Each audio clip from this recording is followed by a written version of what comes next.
Welcome to Misconceptions of the Colonial Witch Hunts, video number 11. Mystery History, the real story of the John Proctor house. John Proctor Jr. was only 3 years old when he arrived in the Massachusetts Bay Colony in 1638. Traveling with his father, John Proctor Sr., his mother Martha, and his 1-year-old sister Marie, the Proctors settled in Ipswich, where young John spent the bulk of his early life. He remained there until sometime in 1666, the year his first child with his second wife, Elizabeth Thorndyke, was born. Shortly after, John and Elizabeth moved to the western outskirts of Salem town, an area then known as Salem Farms, today known as Peabody. In 1666, John Proctor leased 300 acres of a 700-acre farm from Emmanuel Downing, a prominent early settler. The Proctors lived for the rest of John's life with both his second, then his third wife, also named Elizabeth, where he managed the farm and his wives managed the tavern. Let's talk about the long-standing confusion about the so-called John Proctor house. A popular local history book, Peabody Story, Events in Peabody's History, 1626 through 1972, without citation, claims that the current house standing at 348 Lowell Street was the actual structure where John and Elizabeth Proctor lived and operated their tavern. This claim has been repeated for decades until it began to sound authoritative, but unverified repetition does not make a claim true. Adding to the confusion is the plaque mounted on the house that reads, "The John Proctor House." The presence of a plaque gives the impression of official recognition, but plaques are often installed based on local tradition rather than documented fact.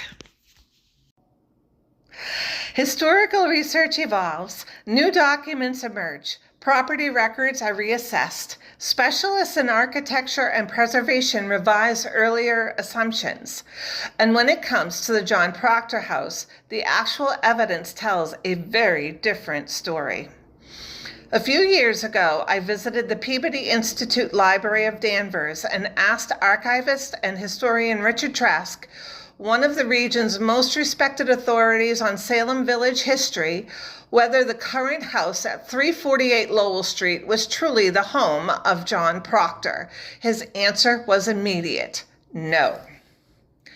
Richard explains that the existing structure was likely built by one of Proctor's sons sometime in the early 18th century, possibly using the same foundation on which the original Proctor house once stood. To verify this, I consulted the official records of the Massachusetts Historical Commission, specifically its public database known as MACRIS. According to the Massachusetts Historical Commission, the house at 348 Lowell Street was built circa 1700, after John Proctor's lifetime. The lease of this property, still owned by the Downing family before the turn of the century, did not simply lapse after John was hanged. In fact, Thomas Preston became the next lessee of the Downing farm. He held it until it was later leased by John Proctor's son, Benjamin Proctor, who continued residing on the familiar landscape his parents had once occupied. Ownership of the property shifted in 1700 when a grandson of Emmanuel Downing sold the land outright to Benjamin's brother Thorndyke, with Benjamin Proctor remaining on the land as a tenant. This continuity adds up an important layer to the story. While the house standing today may not be John's, the Proctor family presence on this farmstead extended long beyond 1692.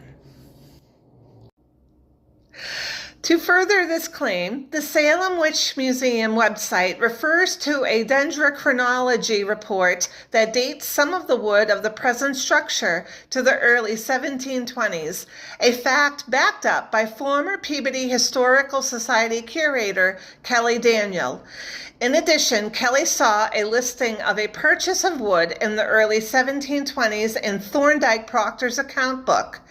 This strongly asserts that Thorndyke was the son who built the house standing today in the 1720s. This is why rigorous historical investigation matters. Stories endure, but facts require verification. And when we follow the evidence, we often discover a truth far more precise and more meaningful than the legend. Please refer to my sources located in the video description. Like this video and subscribe to my channel. Please refer to my short video pinned in the comments for information on how to donate to my ongoing research. Thank you for listening, and stay tuned for next week's Rules of Chipping Norton, Ipswich and Beyond Lives Recast. I will speak about William Jr.'s son, John. Thank you.